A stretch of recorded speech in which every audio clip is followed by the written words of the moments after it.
Alors, dans cette vidéo, on va apprendre à se repérer sur un plan.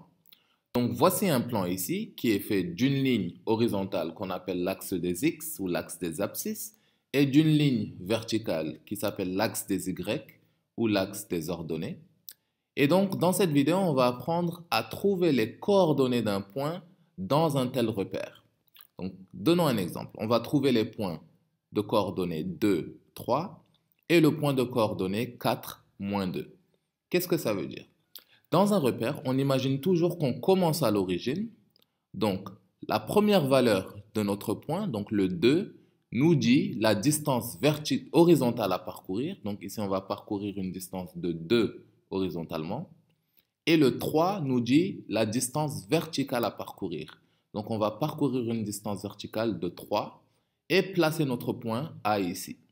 Donc le A de coordonnées 2, 3 nous dit tout simplement de parcourir une distance de 2 sur l'axe des X, puis une distance de 3 sur l'axe des Y pour trouver le point en question. Donc pour trouver le point de coordonnées 4, moins 2, on commence à l'origine, on parcourt une distance de 4 sur l'axe des X, une distance de moins 2 sur l'axe des Y, et on place notre point B en question à ce niveau-là. Donc voici comment trouver en général les coordonnées d'un point. Faisons un dernier exemple, on veut trouver C de coordonnées moins 4, moins 3. Donc on va parcourir une distance de moins 4 sur l'axe des X et tracer une ligne verticale comme ça. Ensuite, on va aller vers moins 3 ici, sur l'axe des Y, et tracer une seconde ligne horizontale. Et le point d'intersection ici, le point C, représente le point de coordonnées moins 4, moins 3.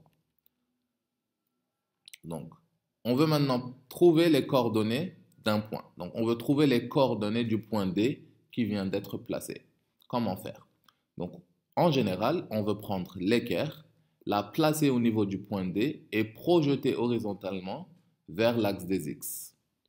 Donc ici, on voit clairement que lorsqu'on projette D sur l'axe des X, on touche le point 5 et on fait la même chose sur l'axe des Y en projetant notre point D perpendiculairement à l'axe des Y. On voit que le Y ici est égal à 3 et donc notre point D a pour coordonnées 5 et 3. Donc le X de D c'est 5 et le Y de D c'est 3.